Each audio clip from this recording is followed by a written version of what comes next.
On today's episode of Locked On Stars, we'll be covering a little bit of everything. We will talk about Miro Heiskanen and Lindell performing in the IIHF World Championships over the weekend. We'll talk about the retirement of Jason Spezza and close out giving you my thoughts on the conference finals in the East and Western Conference, all coming up on today's episode of Locked On Stars.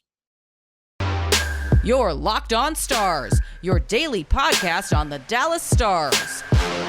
Part of the Locked On Podcast Network. Your team every day.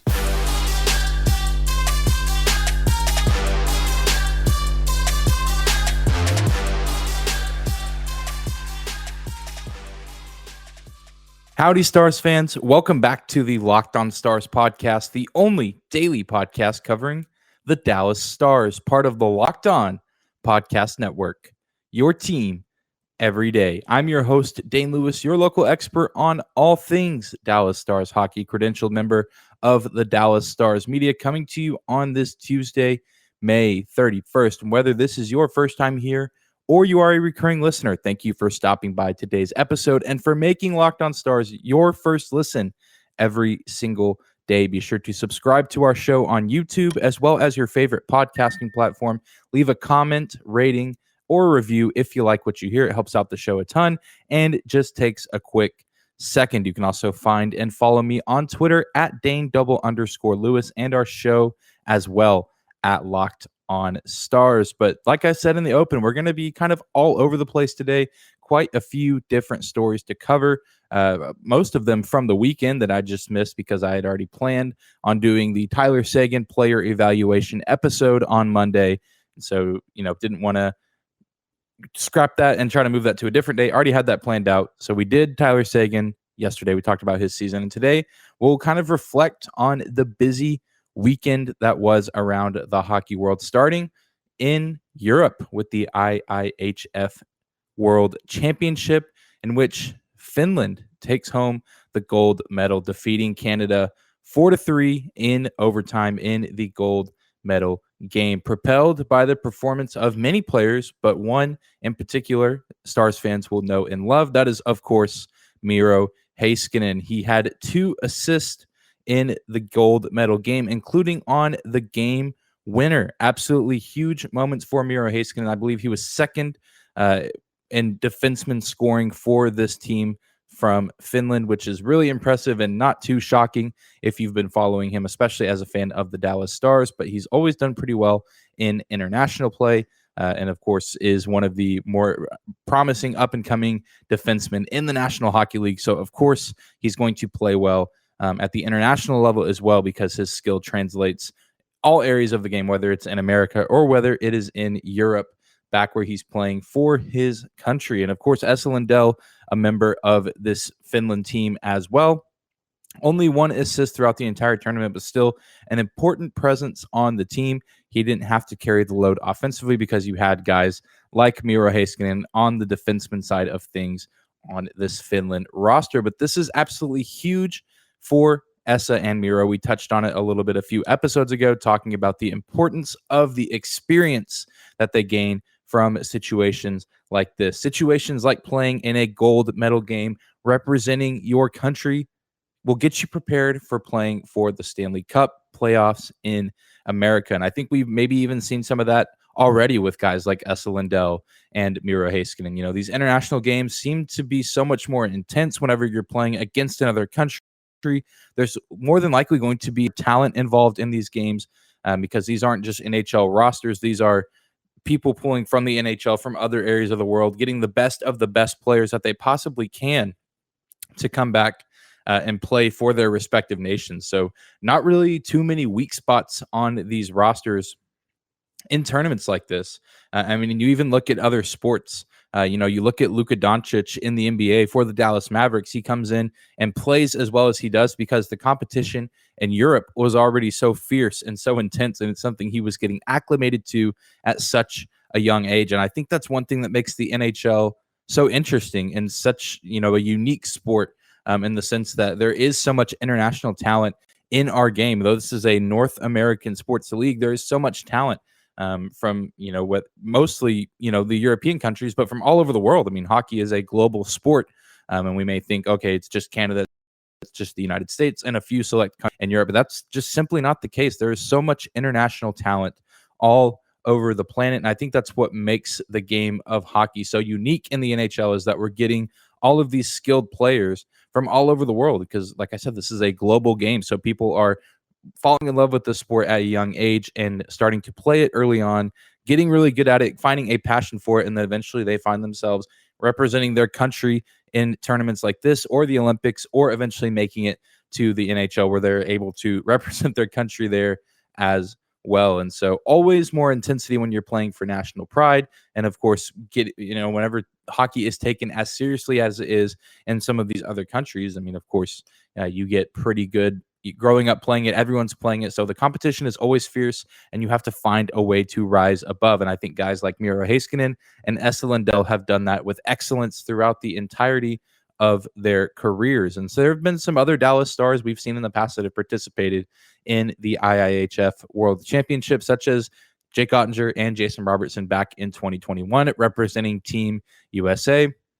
Again, guys like that, I mean, these young players will continue to improve as NHL players with experiences like this. I mean, getting to play the best competition in the world on a national stage, playing for national pride, is so beneficial in the long run for these guys' careers. Obviously, some of the guys I named maybe weren't the best performers in this year's Stanley Cup playoffs, but this kind of stuff adds up over time. A lot of these guys now have this year of Stanley Cup playoff hockey behind them, that series against the Calgary Flames.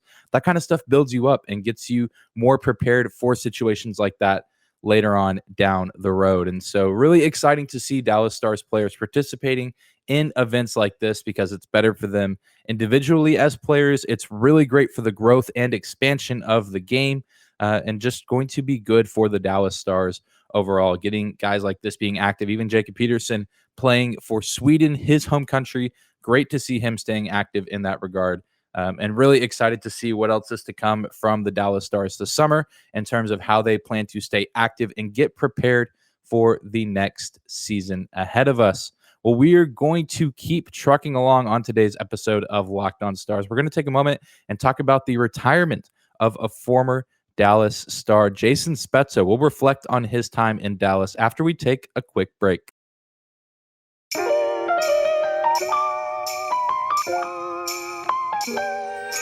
Today's episode of Locked On Stars is brought to you by our friends over at Rock Auto. With the ever-increasing numbers of makes and models, it's now impossible for your local chain auto parts store to stock all the parts that you need. Why endure often pointless or seemingly intimidating questioning and wait while the person behind the counter orders the parts on their computer using the only brand their warehouse happens to carry?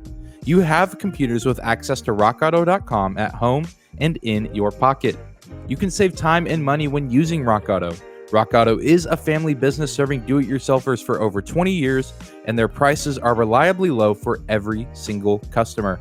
They have everything that you could possibly need, from brake parts to tail lamps, motor oil, or even new carpet. Anything you could possibly need for your car or truck. Go to rockauto.com right now and see all the parts available for your truck or car. Write Locked On in their How Did You Hear About Us box so they know that we sent you. Amazing selection, reliably low prices, all the parts your car or truck will ever need at rockauto.com.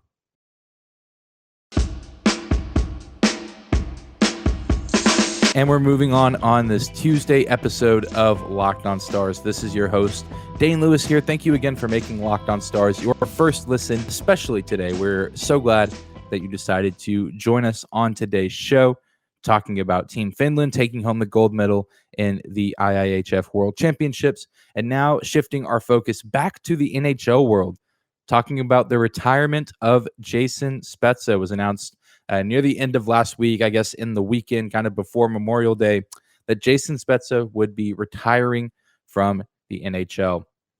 In his late 30s, I believe he's 38 years old, and a guy that was been in this league for a long time. He was the second overall pick back in 2001. He will most likely be remembered by many as an Ottawa Senator. He played for the Senators for a long time. That is the team that selected him second overall in that 2001 draft. However, the second team that he played for was, of course, the Dallas Stars. And there, tons of different memories with Jason Spezza. I think the one that stands out the most to me was his hat trick against the Nashville Predators at the end of the 2016 season to clinch the division title. Obviously, a competitive Central Division, as it typically is. I believe it was the St. Louis Blues in contention with the Stars for that division crown. The Dallas Stars find themselves down 2-0 to start that game out to the Predators. The Predators were resting a lot of starters in that game because they had already clinched a wild card spot in the Western Conference. But the Stars looking to claim that division title and claim that top seed in the Western Conference. So they desperately needed a win, and they found themselves down 2-0 in that game. But then here came Jason Spezza, just a dazzling performance. I went back preparing for this episode and watched the highlights from that game. Some of those goals were just absolutely incredible, just the way he was able to move. And of course, obviously, a guy like him known just for his incredible shot arsenal that he had. And it was on full display in that matchup against the Predators. And then he went on in that playoffs to have several effective outings, including Game 4 in Minnesota against the Wild in round 1. He got an assist and scored the game-winning goal in that matchup with Minnesota. The Stars would go on to win that series against the Wild before falling in the second round to the St. Louis Blues. But still, that's probably some of my most fond memories of Jason Spezza. I'm curious to hear what yours are, if you have any special Jason Spezza memories while he was with the Dallas Stars, or even if it was with his time up in Canada, either with the Ottawa Senators or the Toronto Maple Leafs. He was a very underrated player. No Stanley Cups to his name, no major awards to his name, but he was always just a great, consistent offensive presence wherever he went. Maybe easy to criticize and look at him and say, okay, he was a second overall pick in the 2001 draft, but, never won a Stanley Cup, never won a Hart Trophy or an Art Ross Trophy. So was he a successful player? And I say yes. I mean, this is a hard sport to play as long as he played, to make it to nearly the age of 40 and still be a pretty effective player. I mean, that is one heck of a career. And you have to tip your cap to a guy like Jason Spezza playing as long as he did at such a high level. I mean, he could easily be that secondary scoring option that the Dallas Stars kind of needed this past season. And he kind of was that for this Stars team while they still had a really good, relatively young Tyler Seguin, while they still had a pretty good offensive Jamie Benn in their arsenal, as well as several other good offensive players during that time. Spezza was able to come in as an older veteran and kind of just be that great locker room presence, similar to what the Stars have now with Joe Pavelski. I think Jason Spezza was kind of that guy for the Stars team before that, the sappy veteran who could get the job done offensively, but never really had to be the star of the show, but could still really be a great teammate and a great weapon to have in the roster and in the lineup on a night-to-night basis for the Stars team back in the mid-2010s. And so a great hockey player, an underrated career, really incredible numbers, and obviously excited for him to get to enjoy retirement after the career he's had. But it's so sad. I saw it on Twitter and had to look for myself, and sure enough, NHL.com with the stats proves that he was 5 points away from 1,000 career points, which I'm sure it'd be hard to try to come back, to convince yourself to come back for 1 year after you've contemplated retirement, just to say, is it really worth coming back for a full season just to try to get 5 points? Some might say yes, but Jason Spezza, again, hard to argue with anything that he wants to do with his career and with his life moving forward, given how much of his life he has dedicated to the game. So hats off to Jason Spezza. One heck of a career. It was a very in Dallas, but still a pretty memorable one. Again, if you have any great Jason Spezza memories, feel free to leave them down in the comments below if you're watching on YouTube. I'd love to hear what you have to say about the man that wore number 90 for the Dallas Stars. Well, we will continue along with today's episode after a quick break. The conference finals are upon us, and we're going to take a look at the matchups and give you my predictions and thoughts on these games that we have. Some really exciting series with Colorado and Edmonton, and New York and Tampa Bay.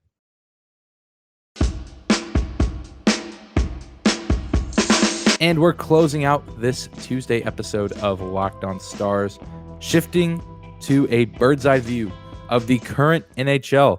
At the time of recording this, I'm just a few hours removed from Game 7 of the Carolina Hurricanes New York Rangers second round series, and a pretty underwhelming finish in a series that really could have given us an epic Game 7. But you look at this Carolina Hurricanes team and you say, okay, they were undefeated at home in the playoffs up to this point, but their inability to take care of business on the road just kind of made you think that something like this was bound to happen, that they were bound to have a home loss. I don't know if I was quite expecting the collapse that they had at home. And obviously there were some injuries. I know Seth Jarvis exited the game. T. Ronta had to leave the game at one point due to an injury. So a lot of things not falling their way, but even before some of those injuries, the Rangers just pouncing on them offensively. And then, of course, when Igor Shesterkin is on, he's one of the most difficult goalies to beat in the NHL, especially in these playoffs. He had a little bit of a shaky first series, but he's really come around in this second round series against the Carolina Hurricanes. So the New York Rangers advance to the Eastern Conference Finals. And they will face a team that is quite familiar with the Eastern Conference Finals. That is, of course, the Tampa Bay Lightning, who it seems like they've been waiting for an eternity. They swept the Florida Panthers. That feels like it was 2 or 3 weeks ago.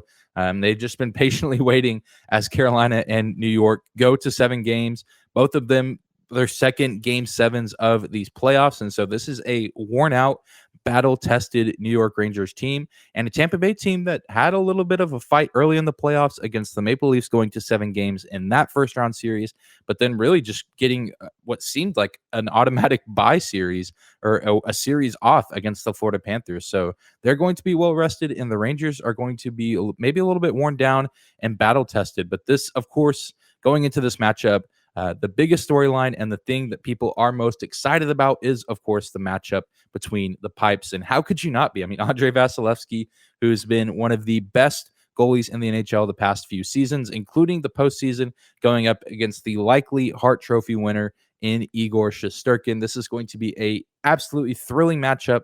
And the team that wins the series will be the team that has goalie performance. I mean, that's a very simple take. That's a very safe take, but that is 100% the true take. Although there is some good offensive talent, I'm really curious to see how these teams try to attack these goalies with the offensive arsenals that they have. I mean, with New York, you have Chris Kreider, you have Mika Zibanejad, Andrew Kopp, Adam Fox, even as a defenseman. Artemi Panarin had a career year. But then even on Tampa Bay side, you have Nikita Kucherov, you have Stamkos, you have Colton, you have Hedman.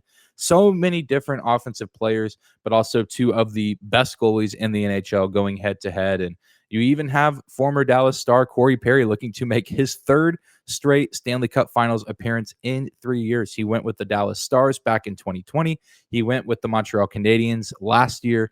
And then now he's looking to go with the Tampa Bay Lightning and looking to actually win. We do know he was a Cup champion with the Anaheim Ducks, but now he's looking to win his 2nd Stanley Cup and looking to finally get a win after going 2 years in a row, looking to make a 3rd appearance in 3 years. And this is a weird series because obviously the Stars fan in me wants to see the Tampa Bay Lightning lose, but I just don't know if that's going to happen. However, this New York Rangers team seems to be a almost team of destiny of sorts. I mean, I didn't really think that they had it in them to get past the second round. I thought that they could get through the Pittsburgh Penguins pretty easily.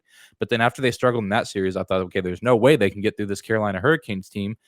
But they seem to really just be this, like I said, team of destiny, kind of riding the momentum as far as they can, and they're just going to see how far they can go. So maybe they can be the team to finally dethrone the Tampa Bay Lightning in the postseason, but that's going to be easier said than done. I'm cheering for the Rangers, but I personally don't believe I don't think they can win. I don't think they will win. I will gladly be proven wrong. I would love to be proven wrong, but that's just my thoughts. I will be cheering for the New York Rangers to win the Eastern Conference Finals. But then we move our focus to the Western Conference.